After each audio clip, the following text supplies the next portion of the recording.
Very good morning to all Jamalians gathered here. Sound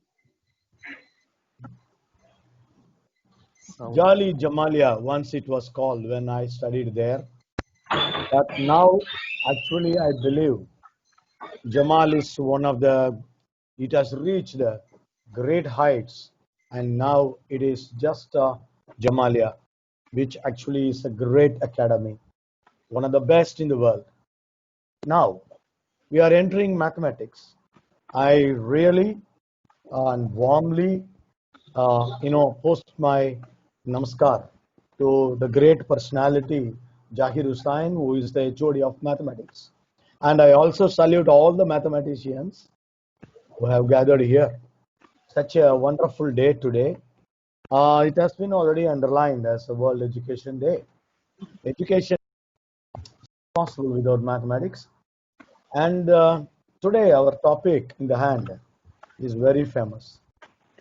ஒரு காலத்தில் Archimedes the great mathematician அவர் என்ன சொன்னார் என்கிற இடத்திலிருந்து நான் இந்த இடத்தை நிவர்த்தி செய்ய முடியும், தொடங்க முடியும்.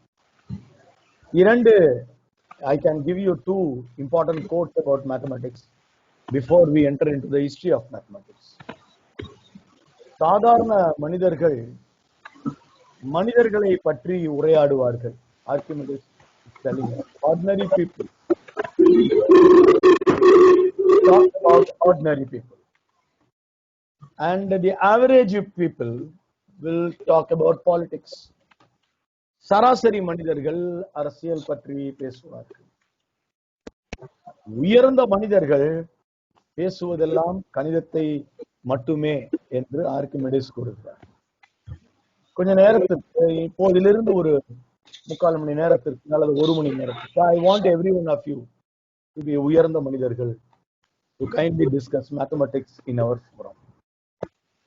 That same extreme of another wording by a great man called Paul Erdős, a wonderful 20th century mathematician who has given out more than about 3,000 theorems, like our Ramanujan.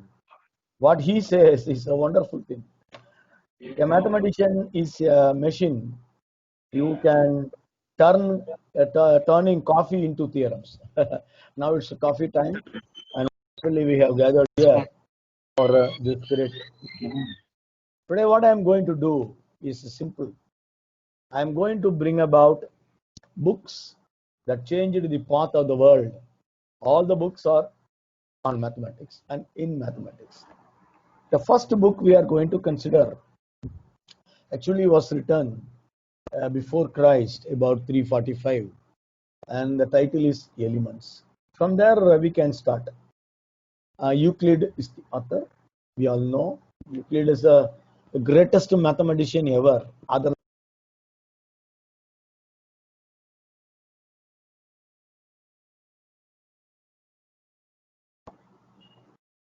It is believed that Elements is the one book which has sold, more number of copies in the world, and of course it is now competing with the Bible for this great, the number of copies to be sold.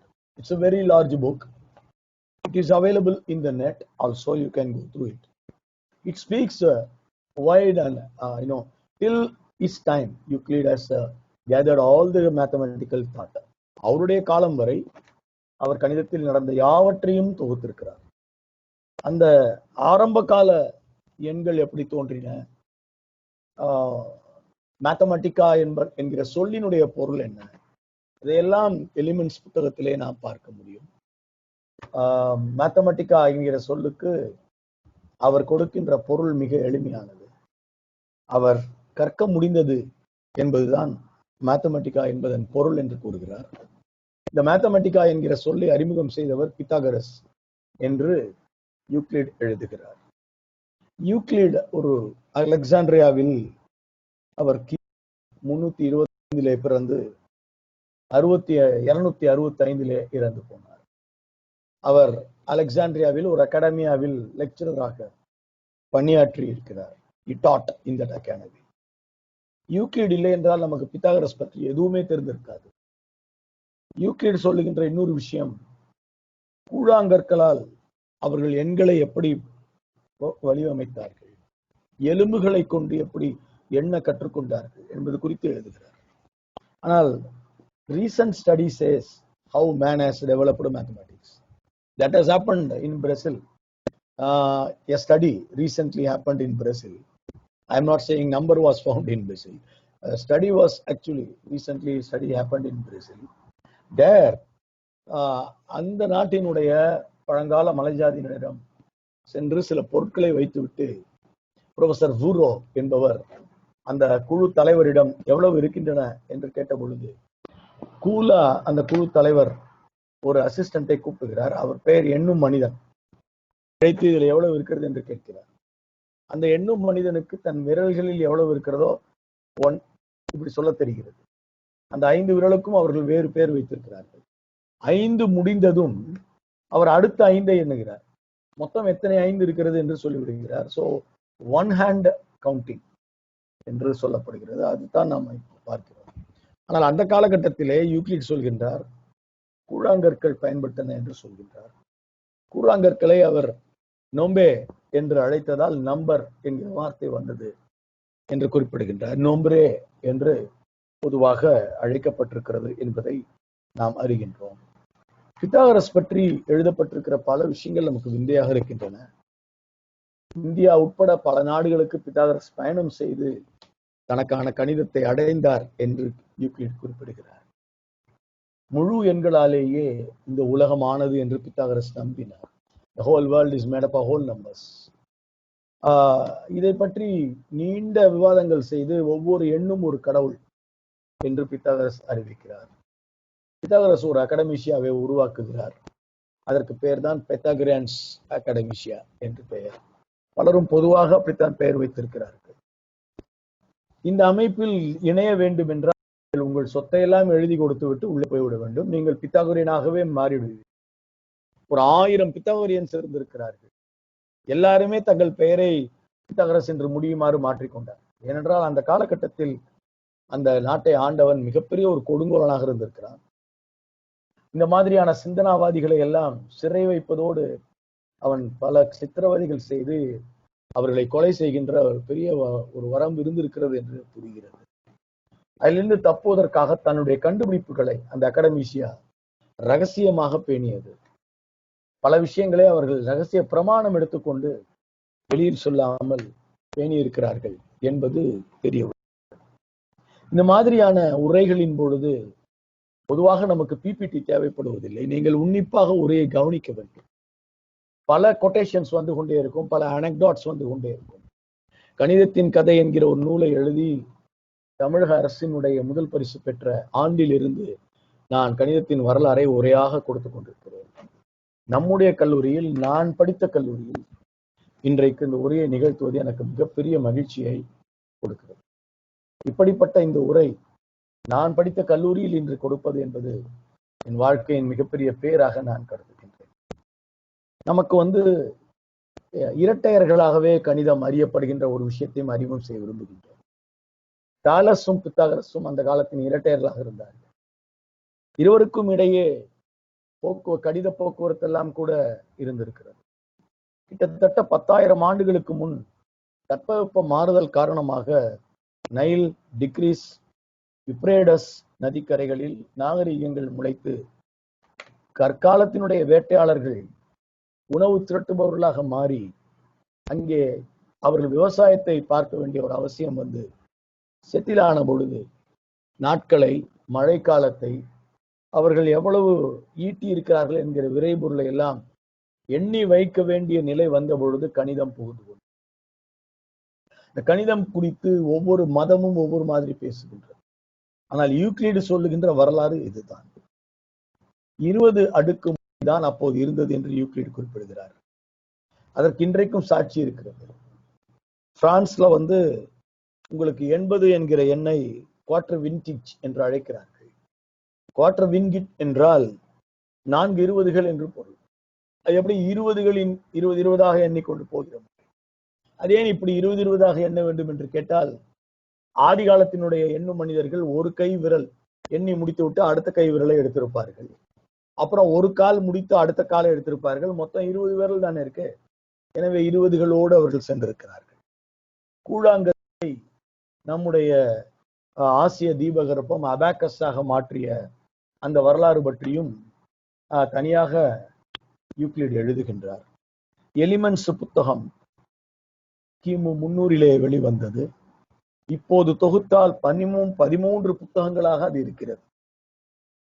அலெக்சாண்டிரியாவினுடைய அந்த அற்புதமான அந்த நூலகத்தில் அது உண்மையிலேயே அது எழுதப்பட்ட விதம் என்னவென்று கேட்டீர்களானால் அது சுண்ணாம்பு சில்லுகளில் எழுதப்பட்டிருக்கிறது. யூக்ளிட் நாம் நிலாவுக்கு விடலாம் என்று ஒரு பகுப்பாய்வு சொல்கிறது. அப்படிப்பட்ட ஒரு அற்புதம் அது. அந்த அற்புதத்திலே அவர் செக்ஸாஜெனிசல் என்கிற எண்முறையையும் மெசபடோமியர்கள் கொண்டிருந்ததையும் அறிமுகம் செய்கிறார். அந்த 60 அடுக்கு முறை அது 60 எண்ணி வைத்து 20 எண்ணுவது போலவே 60க்கும் அவர்கள் ஒவ்வொரு வடிவம் வைத்திருந்தார்கள். 1 2 3 என்று இப்போது எழுதுவது போல் எழுதவில்லை. அப்படி வந்து கொண்டிருந்தது. 60களாக எண்ணி வைப்பதற்கும் இப்போது அடையாளம் இருக்கிறது. அதுதான் நம்முடைய கடிகாரம். 60 வினாடிகளை ஒரு நிமிடம் என்றும் 60 நிமிடங்களை ஒரு மணி நேரம் என்றும் நாம் கணக்கெடுக்கின்ற அந்த முறை. அப்போது யூக்ளிட் வாழ்க்கையின் 2 சம்பவங்கள் குறித்தும் குறிப்பிட வேண்டும். ஒன்று, தன் கல்வியகத்தினுடைய சக பேராசிரியர்கள் எல்லாம் பிரமிடுகளினுடைய உயரத்தை கணக்கிடுவதற்கு நம்மிடம் கருவி இல்லை என்று பேசிக் கொண்டிருந்த பொழுது யூக்ளிட் மிக அழகாக பிரமிடின் நிழல் எவ்வளவு தூரம் வருகிறது என்பதை அளந்து அந்த நிழலினுடைய நீளமும் பிரமிடின் உயரத்திற்குமான அந்த ஒரு சின்ன ஒரு கணக்கீடை செய்து பிரமிடுகளின் உயரத்தை கண்டுபிடிக்கின்ற அந்த சமன்பாட்டை தன்னுடைய எலிமெண்ட்ஸ் புத்தகத்திலே அவர் அறிமுகம் செய்திருக்கிறார். பித்தாகரஸினுடைய தியரம் என்று அழைக்கப்படுகின்ற அந்த பித்தாகரஸ் தியரத்தை அறிமுகம் செய்திருக்கிறார். பித்தாகரஸ் தியரம் நமக்கெல்லாம் தெரியும். செங்கோண முக்கோணத்திலே வரக்கூடிய very important the theorem of Pythagoras. The Pythagoras theorem is having a proof in Elements book. அந்த புத்தகத்திலே எடுத்துரைக்கப்பட்டிருக்கின்ற சொற்கள் மிக முக்கியமானவை. சோ சாதாரண கணிதத்திடம் இருந்து எப்படி அவர்கள் விலகி சென்றார்கள் என்பதற்கான உதாரணம் எலிமெண்ட்ஸ் புத்தகத்தில் இருக்கிறது. It went for abstraction, தொகுத்துரைத்தல். It went for proof, நிரூபணம். ஏற்றுக்கொள்ளப்பட்ட விவரணைகள் என்று அழைக்கப்படும் axioms, அந்த வார்த்தை எலிமெண்ட்ஸில் இருக்கிறது.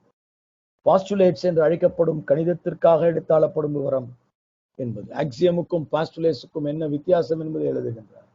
அதே மாதிரி தியரம் என்கிற சொல்லை அவர்தான் முதலில் பயன்படுத்தினார்.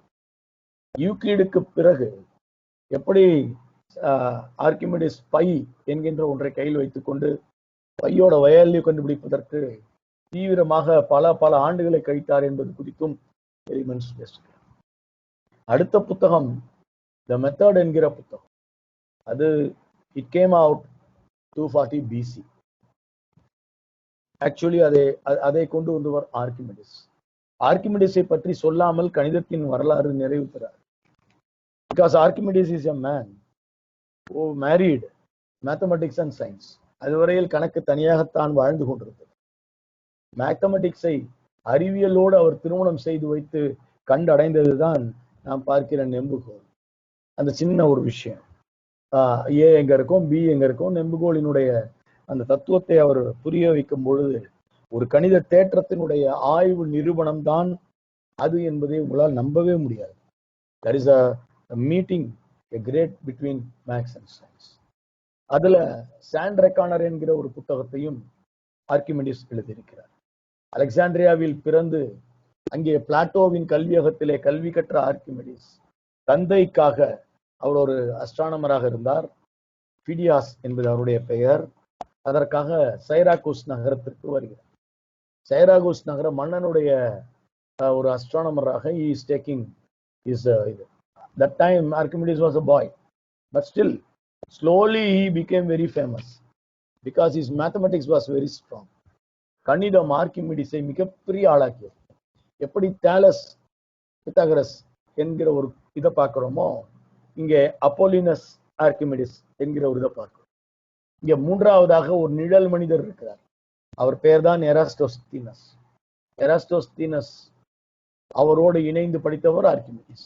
இருவரும் இணைந்து அலெக்சாண்ட்ராவினுடைய அந்த பித்தாகரசனுடைய அருமையான கல்வியகத்திலிருந்து வந்தவர்கள்.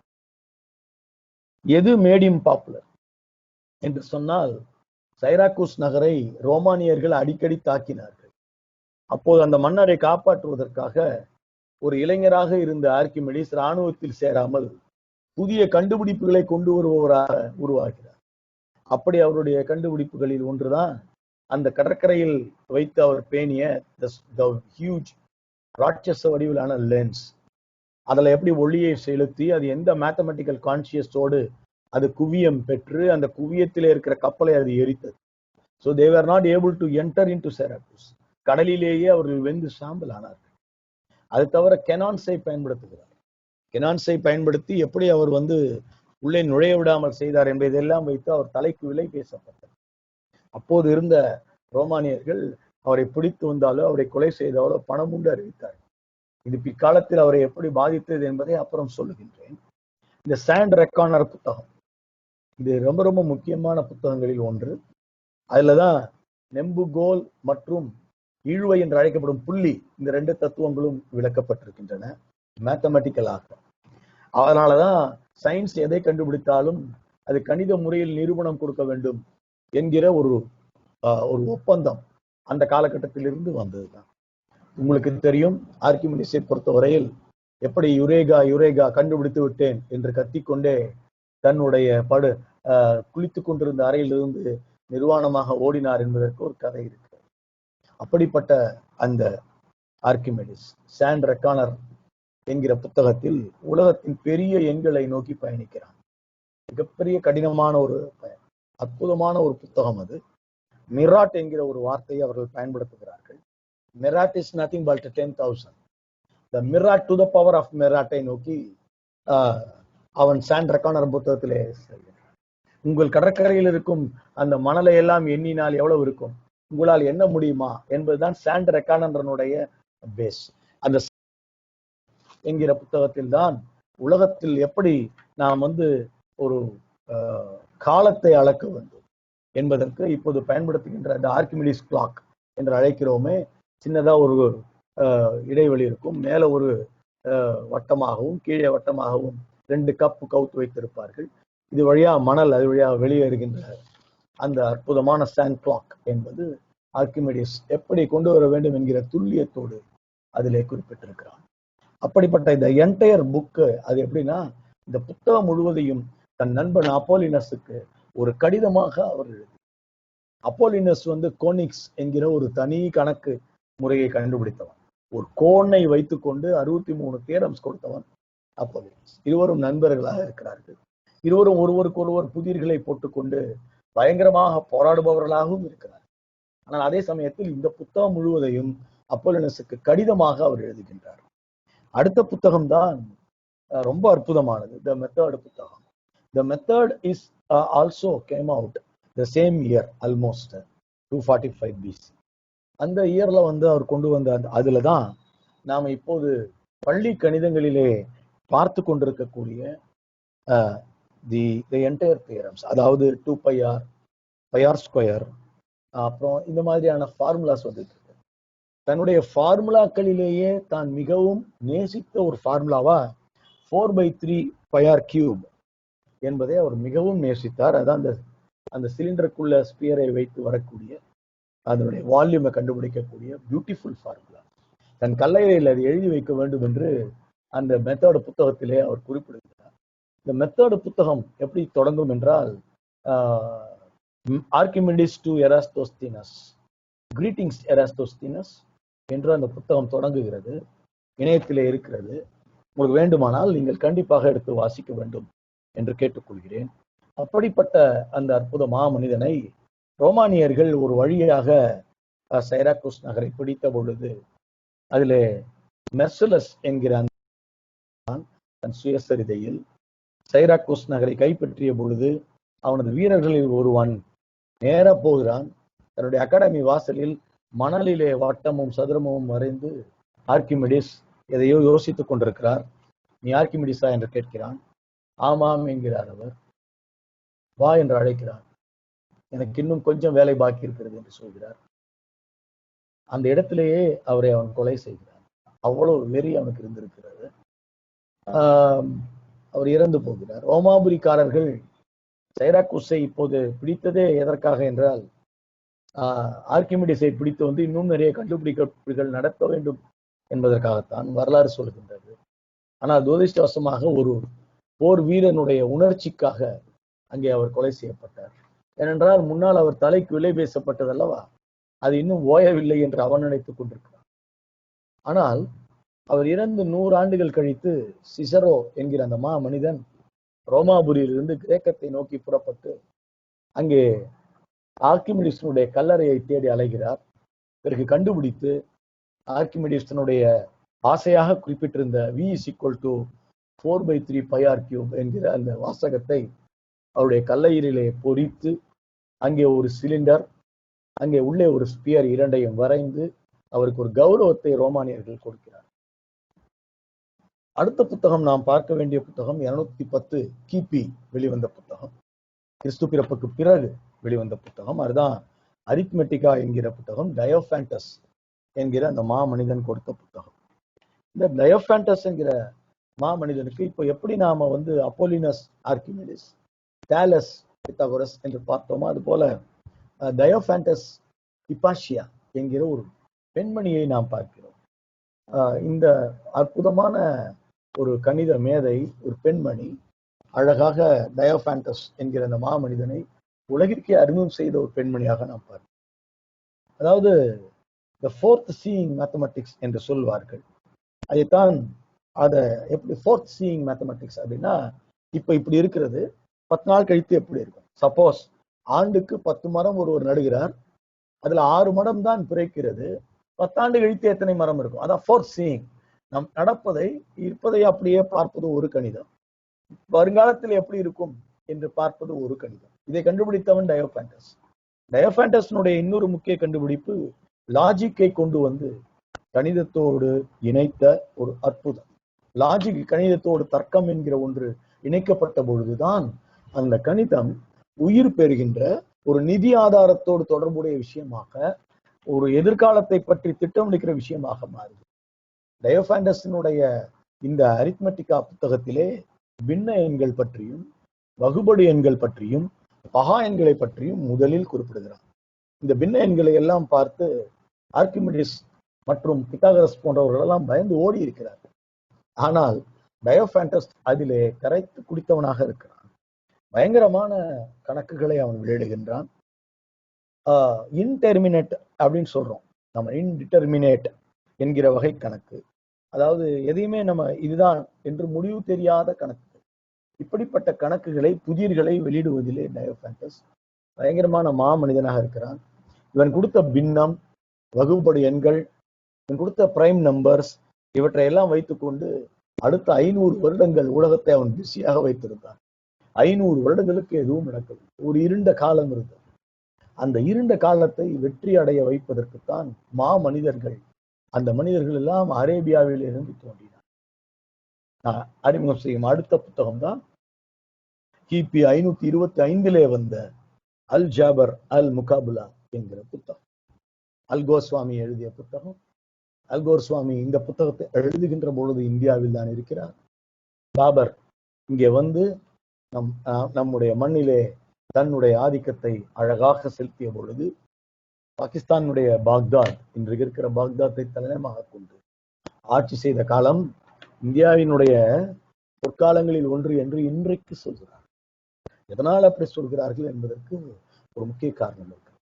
இந்தியா தான் பூஜ்ஜியத்தை கண்டுபிடித்தது, இந்தியர்கள் தான் 1 2 3 4 எழுத கற்றுக் கொடுத்தார்கள் என்றெல்லாம் இன்றைக்கு நாம் படிக்கின்றோம். ஆனால் அன்றைக்கு அது உண்மையிலேயே அவர்கள் கண்டுபிடித்திருந்தால் அதை நாம் அறிந்திருக்க வேண்டும், அதை அனைவரும் அறிந்திருக்க வேண்டும். It should have been an universal truth. But unfortunately, it was not an universal truth.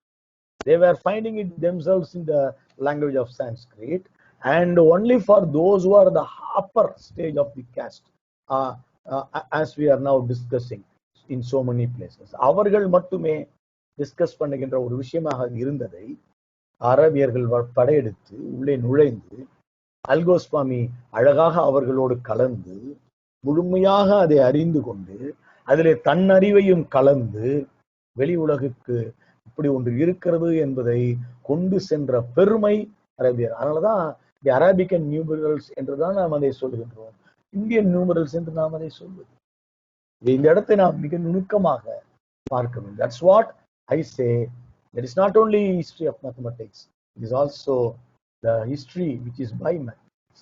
வரலாறு கணிதத்தால் ஆனது, கணிதம் வரலாறை மாற்றுகிறது. இந்த கணிதத்தில் அல்கோஸ்வாமி என்கிற ஒரு மனிதன் இருக்கவில்லை என்றால் இந்த எண் முறையே முதலில் ஐரோப்பாவிலும் மற்ற இடத்துல அறிமுகமாயிருக்காது, பூஜ்ஜியம் அறிமுகமாயிருக்காது. இப்படிப்பட்ட ஒரு சூழலில் தான் அல்கோஸ்வாமியினுடைய பெரிய ஒரு பங்களிப்பை நாம் பார்க்கிறோம். அல்ஜாபர் முகாபுலா என்கிற ஒரு விஷயத்திலே நாம் உள்ளே நுழைகிறோம். பர்சிய மொழியிலே எழுதப்பட்ட அற்புதமான ஒரு புத்தகம். கணித மேதை அல்கோஸ்வாமி தான் தி ஃபாதர் ஆஃப் அல்ஜிப்ரா என்று அழைக்கப்படுகிறார். அல் ஜாபர் என்கின்ற அந்த வார்த்தை அதுதான் அல்ஜிப்ரா என்று மாறி அறியப்படாத அளவுகளை அறிந்த அளவுகளோடு ஒன்றிணைக்கும் கலை என்பதுதான் அல் ஜாபர். அல் ஜாபர் என்றால் ஒன்றிணைத்தல். அதுவரையில் வெறும் சூத்திரங்களை மட்டுமே அறிந்து கொண்டிருந்த நாம் சமன்பாடுகளை அறிய தொடங்கினோம். There is one is equal to in the middle.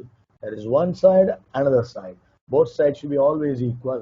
That is called the very important. They are called equations. இப்போ நாம் பயன்படுத்துகின்ற பல பல மாதிரிகளை அழகாக உருவாக்கி கொடுத்த பெருமைக்குரியவர் அல்கோஸ்வாமி அவர்கள். அதன் பிறகு நாம் 1202 ஆண்டு வரை அமைதி நிலவுகிறது. இது எவ்வளவு ஆண்டுகள் என்று நினைத்து பாருங்கள். கிபி 825 எங்கே இருக்கிறது, 1202 எங்கே இருக்கிறது. அரேபியர்கள் தங்கள் வணிகத்திற்காக பயன்படுத்தினது 2 விஷயம். ஒன்று அபாக்கஸ், இரண்டாவது அல் ஜாபர் அவர்கள் அல்கோஸ்வாமி உருவாக்கி கொடுத்த அரேபியன் நியூமரல் சிஸ்டம். இந்த சிஸ்டம் இரண்டையும் உலகம் முழுவதும் பரவ வைத்த பெருமை அரேபியத்தினுடைய மாபெரும் அன்றைய வணிகர்களை தான் சேரும். இப்படிப்பட்ட இந்த முக்கியமான நூலை கடந்து வருகின்ற போது நாம் பார்க்கிறோம், அடுத்த 400-500 ஆண்டுகள் எந்த விதமான சத்தமும் இல்லை. பிறகுதான் நாம் ஃபெபுனாசியை சந்திக்கிறோம். லியோனார்டோ ஃபெபுனாசி இத்தாலி நாட்டை சேர்ந்தவர். Liber Abaci is wonderful book. This Liber Abaci அதுல தான் குறை எண்களையும் நெகட்டிவ் நம்பர்ஸையும் அவர் அறிமுகம் செய்கிறார். அரேபிய எண்முறையை அல்கோஸ்வாமி என்பவர் எழுதியிருக்கிறார் என்று ஐரோப்பாவுக்கு அறிமுகம் செய்கிறார். ஆனால் அரங்கங்களில் கணிதத்தை பெரிய புதிர்களாக போட்டு போராடுகின்ற ஒரு மெத்தடை அவர் அறிமுகம் செய்கிறார். அந்த அறிமுகம் செய்த அந்த முறை எங்கே கொண்டு போகிறது என்றால், உடனடியாக 1492ல செம்மாடி அரித்மெட்டிகா என்கிற புத்தகம் இருக்கிறது. லூகாஸ் பாசியோலினி தான் அதை எழுதுகிறார். Linear equations, so called linear equations in அல்ஜிப்ராங்கிறது எக்ஸ் மட்டும் வர்ற equations. Quadratic equations or X square equations. Cubic equations or X to the power of 3 X cube equations. இந்த மூன்றையும் அடைவதற்கு ஒரு நூற்றாண்டு ஆகிறது. எப்படி நடந்தது என்று சொல்கிறேன். பொலாக்னா என்கிற அந்த மாமனிதன் இத்தாலியை சேர்ந்தவர். சிசிபியான் ஃபெரோ என்று அழைக்கப்படுகின்ற அந்த மனிதன், அங்கே அவர் பாசியோலினுடைய மாணவர். எனவே பாசியோலினி என்ன செய்கிறார், லீனியர் ஈக்குவேஷன், குவாட்ராட்டிக் ஈக்குவேஷன் இந்த இரண்டையும் அழகாக விளக்கி கியூபிக் ஈக்குவேஷன் என்பது பாசிபிள் இல்லை என்று தன் புத்தகத்தில் எழுதுகிறார். அப்படி எழுதிவிட்டு அது போகிறார். ஆனால் ரொம்ப சீக்கிரட்டாக அந்த X to the power of 3 ஈக்குவேஷன்ஸை பொலாக்னா கண்டுபிடிக்கிறார். ஆண்டனியோ பியோர் என்கிற மாணவருக்கு கொடுக்கிறார். இந்த ஆண்டனியோ பியோர் பாத்தீங்கன்னாக்க பல வகைகளில் பலவிதமான மேடைகளில் கணித போட்டிகளிலே கலந்து கொண்டு இந்த ஆண்டனியோ பியோர் பயங்கரமாக தன்னுடைய x to the power of 3 ஈக்குவேஷன்ஸை வெளியே சொல்லாமலேயே பலவற்றை ஜெயிக்கிறார். அப்பதான் டர்டாக்லியா என்கிற ஒரு மனிதரை அவர் சந்திக்க வேண்டியிருக்கிறது. 180 மணி நேரம் தொடர் யுத்தம் நடந்ததாம், கணித யுத்தம். அதிலும் அது இத்தாலியிலே நடக்கிறது. பயங்கரமான அந்த கணித யுத்தத்தில் அவர் திக்குவாய்க்காரர் டர்டாக்லியா. ஆனால் அந்த யுத்தத்திலே அவர் வென்று காட்டுகிறார். ஆண்டனியோ பியோர் தோற்கும் அளவிற்கு x to the power of 3, அதாவது கியூபிக் ஈக்குவேஷன்ஸினுடைய ப்ரூஃபை அவர் கண்டுபிடித்து தருகிறார். இப்போ விரைவில் டர்டாக்லியா கர்டானோ என்று அழைக்கப்படுகின்ற ஒரு கணித மேதையை சந்திக்க வேண்டியிருக்கிறது.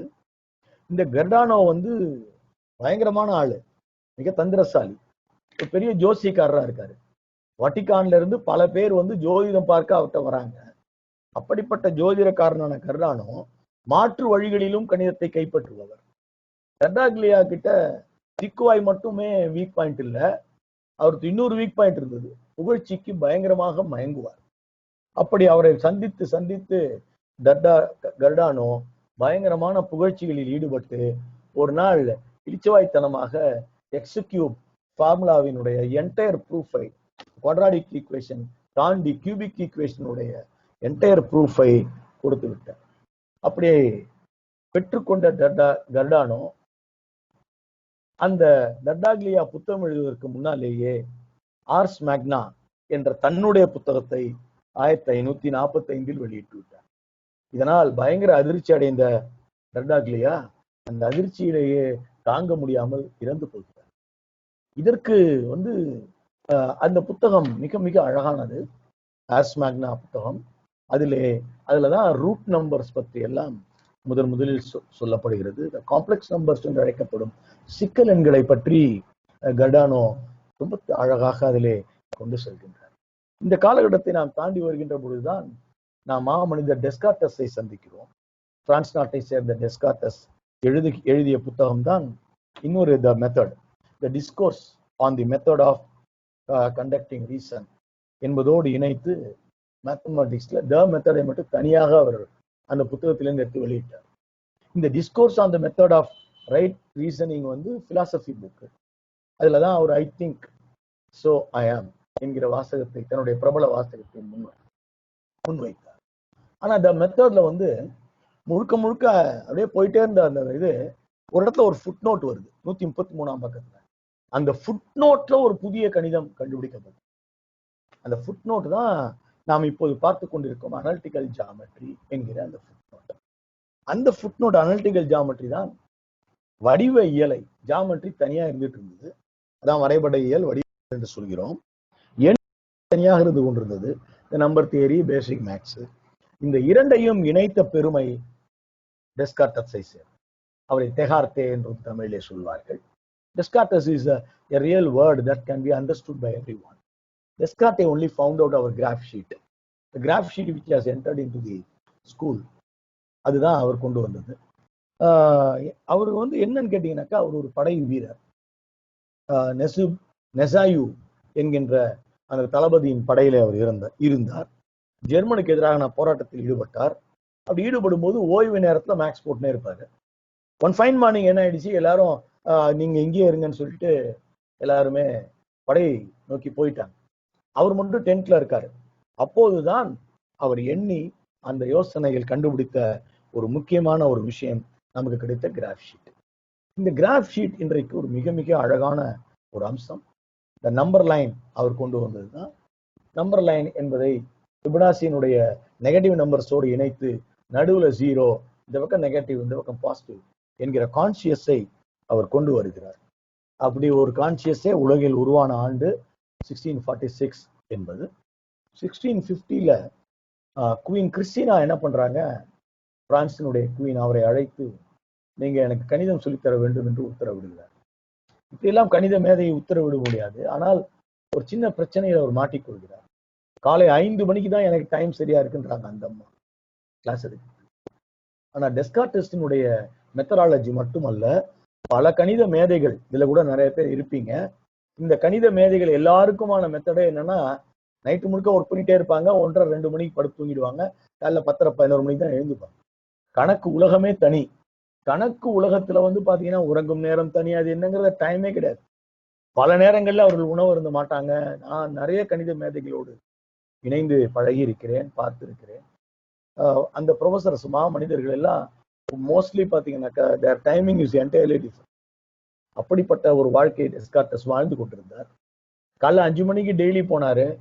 7th டே 7வது நாள் அவர் கதை முடிஞ்சு போச்சு. நிமோனியாவுக்கு ஆட்பட்டார். 15வது நாள் அவர் இறந்து போய்விட்டார். ஒரே ஒரு விஷயம், அவரை உண்மையிலேயே கணிதத்தின் மிகப்பெரிய புதையலை கொலை செய்த பெருமை பிரான்ஸ் நாட்டின் இளவரசி கிறிஸ்டினாவை தான் சேரும். இப்போதுதான் நாம் ஜாம்பவானிடம் போகிறோம். ஐசக் நியூட்டன் 1687ல அவர் வெளியிட்ட பிரின்சிபியா மேத்தமெட்டிக்கா, இந்த ஒரு புத்தகம் 17 நோபல் பரிசு பெறுவதற்கு இணையானது என்று பிற்காலத்திலே ஐன்ஸ்டீன் சொல்லியிருப்பார்.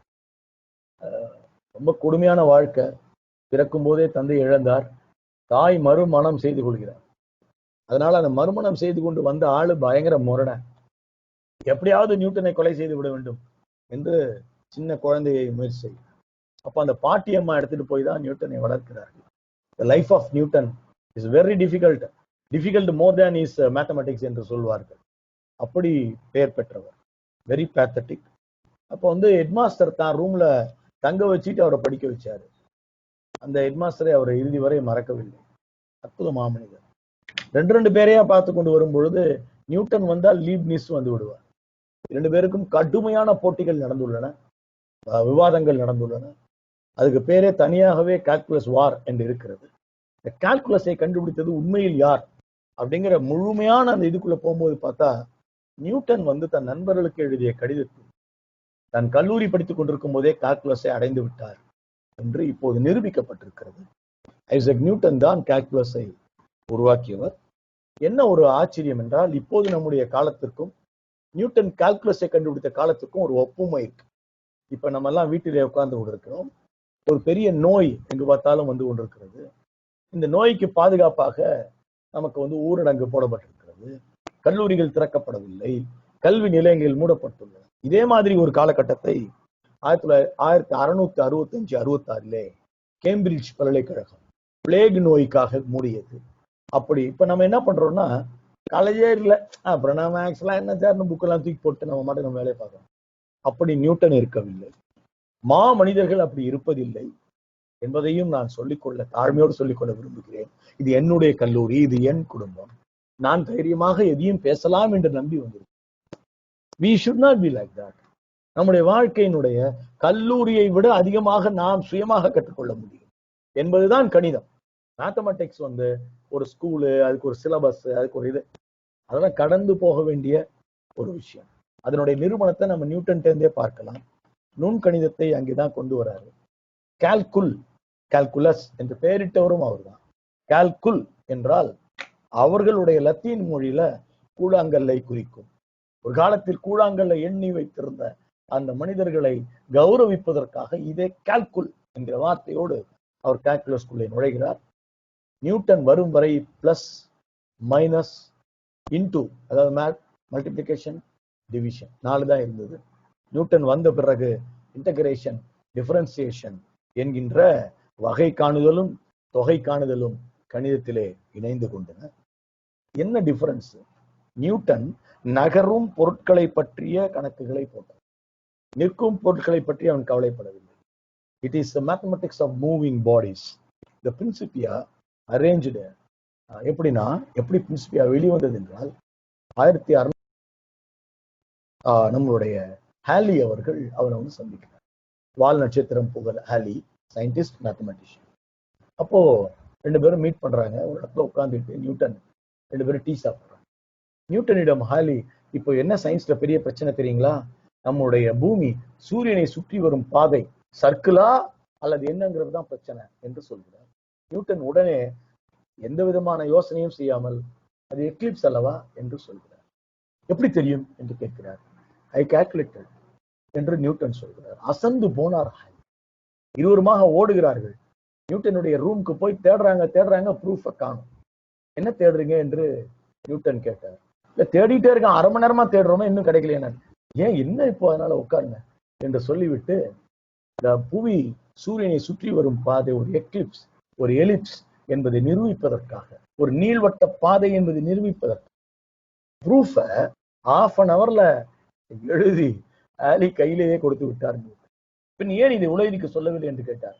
நாம் நம் திருப்திக்காக, கடவுளுக்காக நாம் கண்டுபிடிப்பதை எல்லாம் எல்லாருக்கும் சொல்ல வேண்டுமா? என்று நியூட்டன் கேட்கிறார். என்ன அற்புதமான இடம் இது என்று நீங்கள் நினைத்து பாருங்கள்.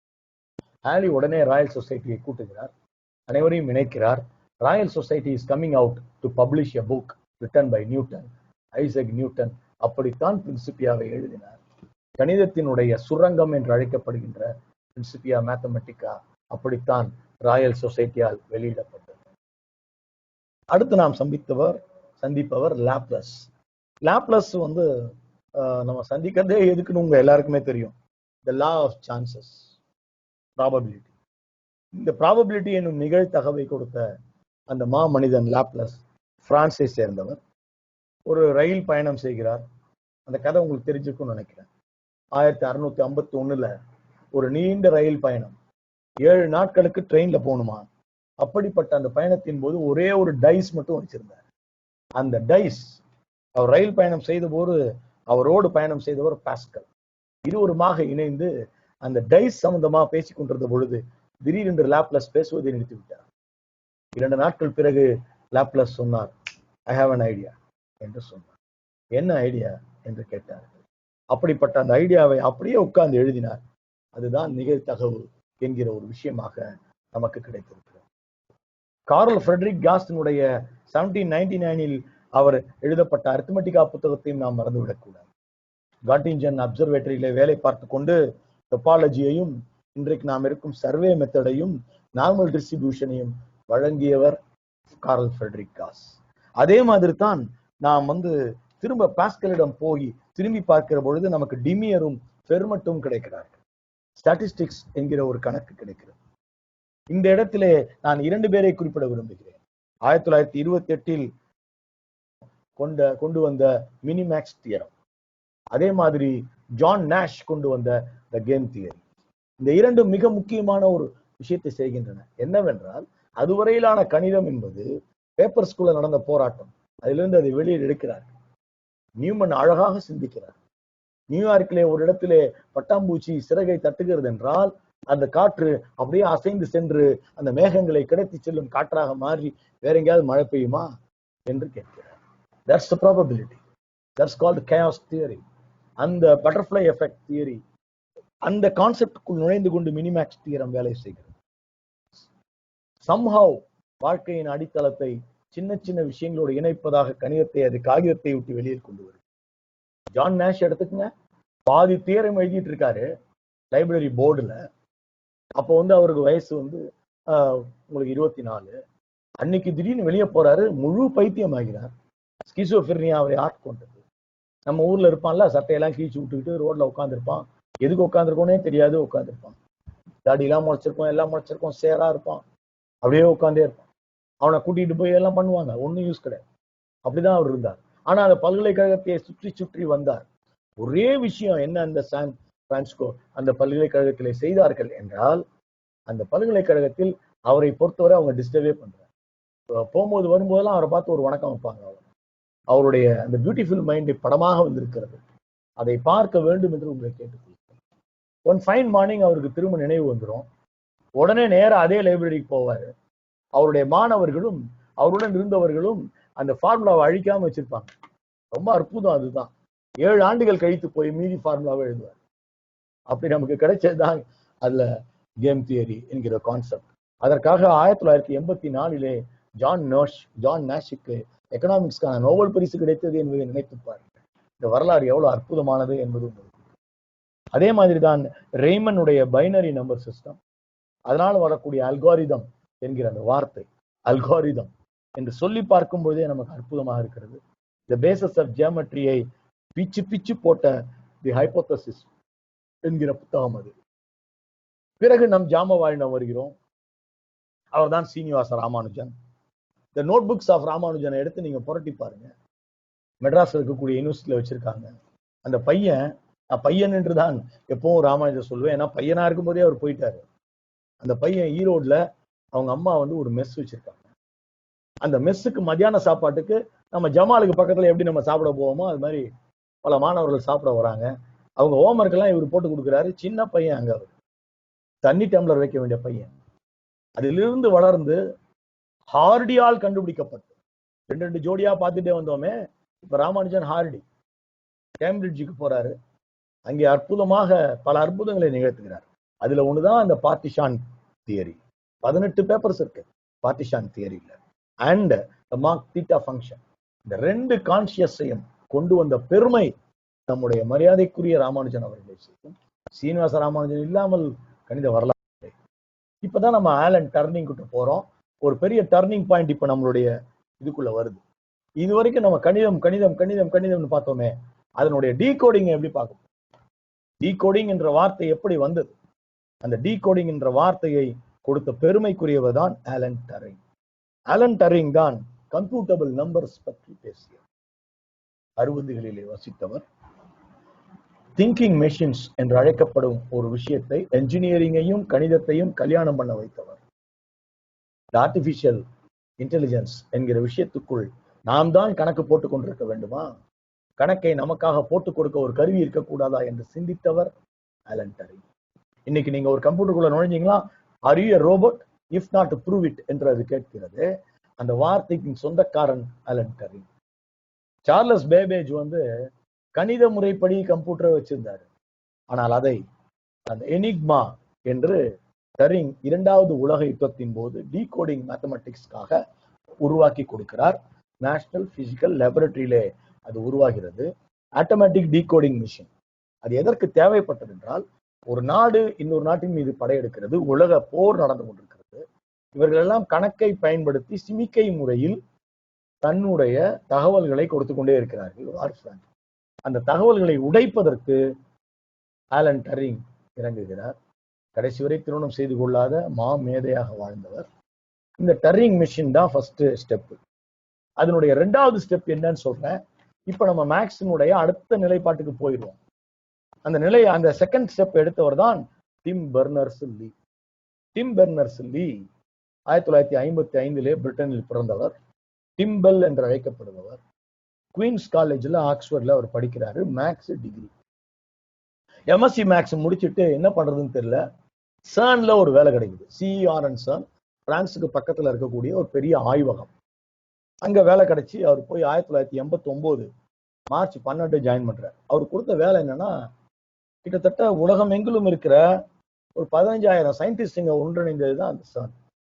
அவங்களுக்கு எல்லாம் ஒரு பேப்பரை ரெடி பண்ணுச்சுன்னா அந்த புள்ளி விவரத்தை அத்தனை பேருக்கு அனுப்பி வைக்கணும். இந்த வேலையை தான் அவரிடம் கொடுக்கிறார்கள். அப்போ அவருக்கு 15,000 பேரை மீட் பண்ற ஒரு கூரியர் சிஸ்டத்தை உருவாக்குவது என்பது எரிச்சல் கொடுக்கக்கூடியதா. எல்லாரிடமுமே ஒரு பிசி இருந்தது. அதை எப்படி பயன்படுத்தலாம் என்று யோசிக்கிறார்.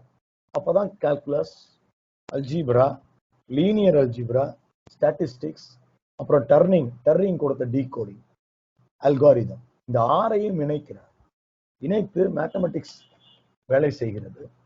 பேப்பர்ல முதல்ல 89லயே வேர்ல்டு வைடு வெப் என்கின்ற ஒரு விஷயத்தை பேப்பரில் சாதிக்கிறார். நியூட்டன் இல்லையேல் வெப் இல்லை, அல்ஜாப்ரா இல்லையேல் வெப் இல்லை, அல்காரிதம் என்கின்ற நம்முடைய அற்புத மனிதன் ரீமன் கொடுத்தது, பெர்னார்டு ரீமன் கொடுத்தது இல்லையேல் கண்டிப்பாக வேர்ல்டு வைடு வெப். அந்த வேர்ல்டு வைடு வெப்பை அவர் உருவாக்கி உலகிற்கு வழங்குகிறார். அது ஒரு கிறிஸ்துமஸ் தினத்தன்று 1990 வருது, 1 இயர்ல. அந்த வேர்ல்டு வைடு வெப் வந்த பொழுது அவர் ஒன்றை குறிப்பிட்டார். இந்த கண்டுபிடிப்புக்கு காரணம் நான் அல்ல, எனவே பேட்டன்ட் நான் வாங்க மாட்டேன் என்று குறிப்பிடுகிறார். இது உலகிற்கு இலவசமாக கொடுக்கப்பட வேண்டியது என்று அறிவிக்கிறார்.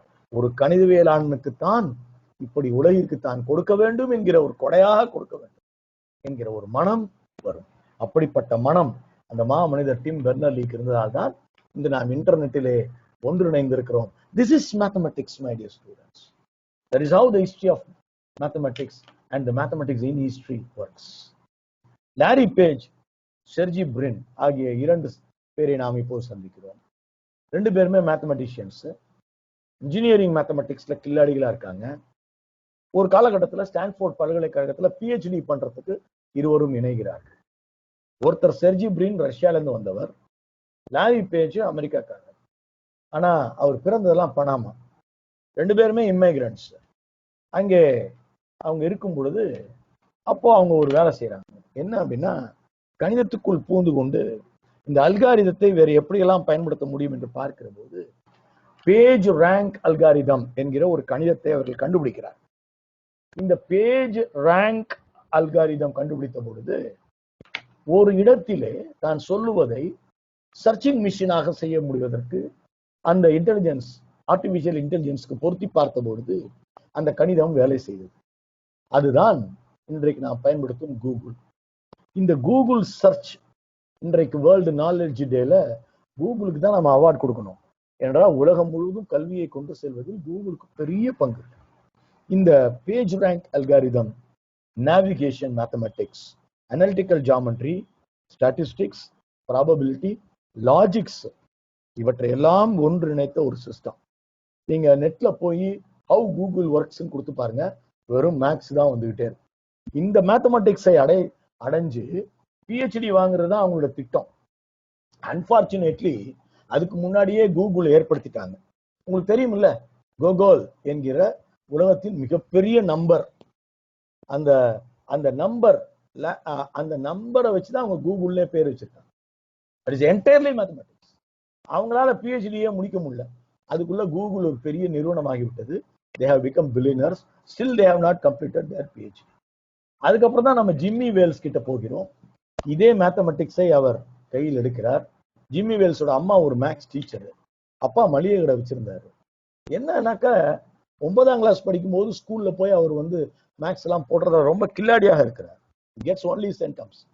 அவர் போய் ஸ்கூல்ல ஒரு என்சைக்ளோபீடியா கேட்கிறார், படிக்கிறேன் கொடுங்க. லீவில் இதெல்லாம் கொடுக்க முடியாதுப்பா, இதெல்லாம் லைப்ரரியில வைக்கிற புக்கு, ஜிஜோ தொட்டாலே பயங்கர ப்ராப்ளம், இதெல்லாம் எடுக்காதீங்க அப்படிங்கிற ஒரு கொடுமை இருந்தது. அதனால கடுப்பாய் வீட்டுக்கு வந்தார். அதனால ஒரு portal mathematics, quantity and space pattern என்கிற ஒரு விஷயத்தை எடுத்து பிற்காலத்தில் படிக்கிறார். கலெக்டிவ் அல்ஜிப்ராவை கையில் எடுக்கிறார். இன்ஃபர்மேஷன் தியரியை நோக்கி செல்கிறார். அதனால் நமக்கு கிடைத்த ஒரு பெரிய கொடைதான் விக்கிபீடியா என்கின்ற அந்த விஷயம். The history is changed today, my dear friends, because of mathematics. John Shepherd பெரானை உங்களுக்கு தெரியுமா? ஷெப்பர்ட் பெரான் இந்தியாவில தான் பிறந்தார். அவர் ஷில்லாங்கிலே அவங்க அப்பா அப்ப பிரிட்டிஷ் ஆபீசரா இருந்த போது பிறந்தார். இந்த ஜான் ஷெப்பர்ட் பெரான் அப்போ என்ன பண்ணாரு, மிக அருமையான ஒரு வேலை செய்தார். உலகத்துல 10 பேர் தான் ஸ்ரீனிவாச ராமானுஜனுடைய தீட்டா ஃபங்க்ஷனை புரிஞ்சுக்கிட்டவங்க. அந்த 10 பேர்ல ஒருத்தரா அப்போதே இருந்தவர், ராமானுஜன் காலத்திலேயே. அதன் பிறகும் அவர் வாழ்ந்தார். 1967ல பெரான் என்ன பண்றாரு, பார்ட்டிஷான்ஸ் தியரி, மார்க் தீட்டா ஃபங்க்ஷன் இரண்டையும் பயன்படுத்துறார். எப்படி பயன்படுத்துறாருன்னா, அவர் கண்டுபிடித்த ஒரு பொருள், அப்போ ஒரு இன்ஸ்டியூட்ல அவர் வேலை பார்க்கிறாரு. அது டி லாரோ இன்ஸ்டியூட் என்று அழைக்கப்படுகிறது. டி ராலோ ஆட்டோமேட்டிக் கேஷ் சிஸ்டம் என்று ஒன்றை அவர் உருவாக்குகிறார். இந்த ஆட்டோமேட்டிக் கேஷ் சிஸ்டம் என்பது பார்க்லே பேங்க்ல முதலில் 1967ல அமலுக்கு வருகிறது. அங்க ஒரு பாக்ஸ் இருக்கும். அந்த பாக்ஸ்ல போய் நீங்க உங்களுடைய கோடை கொடுக்கணும். அது உங்களோட கார்டை நீங்க இது பண்ணீங்கன்னா அதுல இருந்து பணம் வரும். நான் சொல்ல வேண்டியதுல இப்ப புரிஞ்சிருக்கோம். That is the automatic teller machine, ATM. இந்த ஏடிஎம் உருவாவதற்கு ஜான் ஷெப்பர்ட் பெரான் ராமானுஜத்தை பயன்படுத்தியதுதான் காரணம். இன்றைக்கு நீ அந்த கார்டை கொண்டு பண்ற சிஸ்டம் பார்ட்டிஷான்ஸ் தியரத்தை பயன்படுத்துகிறது, அந்த எண்களை எடுத்துக்கொள்வதற்கு. அதன் பிறகு பர்சனல் இண்டெக்ஸ் நம்பரை வைத்து உங்களுக்கு கேஷ் அதை அரேஞ்ச் பண்ணணும். நீங்க 55 ரூபா கேட்டீங்கன்னா எத்தனை 10 ரூபா, எத்தனை 5 ரூபா என்று கொடுப்பதற்கான அந்த இடம் அவருடைய மார்க் தீட்டா ஃபங்க்ஷனை பயன்படுத்துகிறது என்கிற ஒரு கணித வரையறை இந்த ஏடிஎம்குள்ளே இருக்கு. This is how the world is changed by mathematics. அதுக்கப்புறம் நம்ம லூயிஸ் பேச்சுலியரிடம் வருகிறோம். லூயிஸ் பேச்சுலியர் பிரான்ஸ் நாட்டை சேர்ந்தவர். தாலஸ், ஃபெபினோசி, கொர்டானோ, பாஸ்கல், ஃபெர்மட் இவற்றையெல்லாம் ப்ராபபிலிட்டியோடு இணைத்த பொழுது அவருக்கு ஒன்று அற்புதமாக கிடைத்தது. 1990ல பிஹெச்டி பண்ணாரு பெய்ஷியர். இதெல்லாம் வைத்துதான் அவர் த தியரி ஆஃப் ஸ்பெகுலேஷன் என்கின்ற ஒரு தியரியை முன் வைக்கிறார். அது 1909லே தொடங்கி கிட்டத்தட்ட 10 ஆண்டுகள் அவர் செய்த பிஹெச்டி. அந்த தியரி ஆஃப் ஸ்பெகுலேஷன் வழியா வந்ததுதான் ஸ்டாக் மார்க்கெட் என்கிற ஒரு அமைப்பு. The mathematics only gave stock markets. Remember, stock exchange என்று இன்றைக்கு உலகம் முழுவதும் நடக்கக்கூடிய வர்த்தகம் இருக்கிறது, இதை வழங்கி உலகை மாற்றியது மேத்தமெட்டிக்ஸ். அதுக்கடுத்து நாம் சந்திக்க வேண்டிய மாமனிதர் ஃபாரஸ்ட் காரி பேரி. ஃபாரஸ்ட் கேரி பேரி ஐபிஎம் என்டர்பிரைஸ்ல வேலை பார்த்துட்டு இருக்காரு. அவர் ஒரு கொரியன் வார் சோல்ஜராக இருக்கிறார். இந்த வேலைக்கு வரத்துக்கு முன்னாடி அப்போ அது வார் முடிந்து விட்டது. அவர் ஃப்ரெண்டு ஒருத்தர் பார் வைக்கிறாரு. அந்த பார்ல நைட் எல்லாம் போய் தண்ணி அடிச்சுட்டு கும்மால் அடிக்கிறவன் பணமே கொடுக்காம போயிட்டு இருக்கான். பாக்கெட்ல இருந்து எடுத்துக்கன்றான், முடியல. அதற்காக ஒரு மெஷின் பண்றாங்க. அந்த மிஷினை வடிவமைத்து கொடுத்தவர் தான் ஃபாரஸ்ட் கேரி. அதுதான் இப்ப நம்ம பயன்படுத்துகின்ற ஸ்வைப்பிங் மெஷின் என்கிற மிஷின் 1969 அறிமுகமானது. மேக்னட்டிக்கலி ஸ்ட்ரைப்டு நம்பர் கார்டு வேணும். அது பேங்கோட கனெக்ட் ஆகணும். இதுக்கு காம்ப்ளெக்ஸ் நம்பர் தியரம் என்று ஒன்று இருக்கிறது. இந்த 18 டிஜிட் நம்பரை எப்படி அது உள்வாங்கிக் கொள்கிறது என்பதற்கு complex number theorem and algorithm இரண்டையும் பயன்படுத்துகிறார் கேரி பேரி. அவர் சிறு வயதில் முழுமையாக மேத்தமெட்டிக்ஸ் படித்துவிட்டு பிஜி படித்துவிட்டு இராணுவத்தில் இணைந்ததால் அவரால் அது முடிந்தது. அதுக்கப்புறம் ஐபிஎம் அவரை அழைத்து தங்களுடைய இதில் அதை உருவாக்கி தருமாறு கேட்டு இந்த உலகத்தை உருவாக்கி கொண்டது. அன்பு மாணவ செல்வங்களே, இந்த அப்துல் கலாமின் பெயர் கொண்ட இந்த கணிதத்தினுடைய அற்புதமான இந்த கிளப்ல we have spoken about mathematics for more than an hour now, and we have really achieved great things through mathematics, and that is well. Carl சாகனோட பர்த்டேவை நேற்று கொண்டாடினோம். கார்ல் சாகன் மிக அழகாக ஒன்றை குறிப்பிட்டிருக்கிறார்.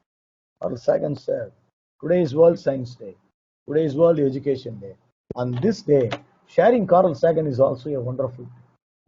Carl Sagan says, if there are aliens there, உண்மையிலேயே அயல் கிரகத்திலே யாராவது வாழ்ந்தார்கள் என்றார், if they want to talk to us, if we want to talk to them, there is only one language through which we can talk. I know, I am sure that will be mathematics. So you have come to mathematics. You are great mathematicians. One of you will achieve great things in future. You please see one thing. அது இப்போது இருக்கிற பேண்டமிக்கோ அடைத்திருக்கிறார்களோ திறந்திருக்கிறார்களோ மற்ற பாடங்களுக்கெல்லாம் வகுப்பறை வேண்டும், கல்லூரி வேண்டும், எல்லாம் வேண்டும். கணிதத்திற்கு எதுவும் தேவையில்லை. கணிதம் என்கிற ஒரு விஷயம் வானளாவிய விஷயம். உலகம் முழுவதும் கணிதம் என்றுதான் முக்கியம். நாங்கள் படித்துக் கொண்டிருந்த காலத்திலே நம்மளுடைய அற்புதமான மனிதர்கள் எல்லாம் ஜமால் கல்லூரியிலே இருந்தார்கள். இதற்கு முன்னால் முதலில் நம்முடைய சாகித்ய அகாடமி விருது பெற்ற நம்முடைய உருது பேராசிரியர் நம்முடைய சுபஹத்தி அவர்களும், அதன் பிறகு சாகித்ய அகாடமி விருது பெற்ற அதே ஜமாலிலே கல்வி கற்ற சிற்பி பாலசுப்ரமணியம் அவர்களும், மூன்றாவதாக நம் கல்லூரிக்கு பெருமை சேர்ப்பதற்கு எனக்கு விருது வழங்கப்பட்ட ஜனாதிபதி கையால் அந்த விருதை பெறுகின்ற பொழுது நான் பெற்ற பெருமையெல்லாம் என் ஜமாலை சேரும், ஜமாலை சேரும், ஜமாலை சேரும் என்று அலறுகின்ற மனநிலையோடு தான் நான் இருந்தேன் என்பதையும் சொல்லி இந்த கணித மன்றம் வாழ்க வளர்க என்று கூறி விடைபெறுகிறேன். நன்றி.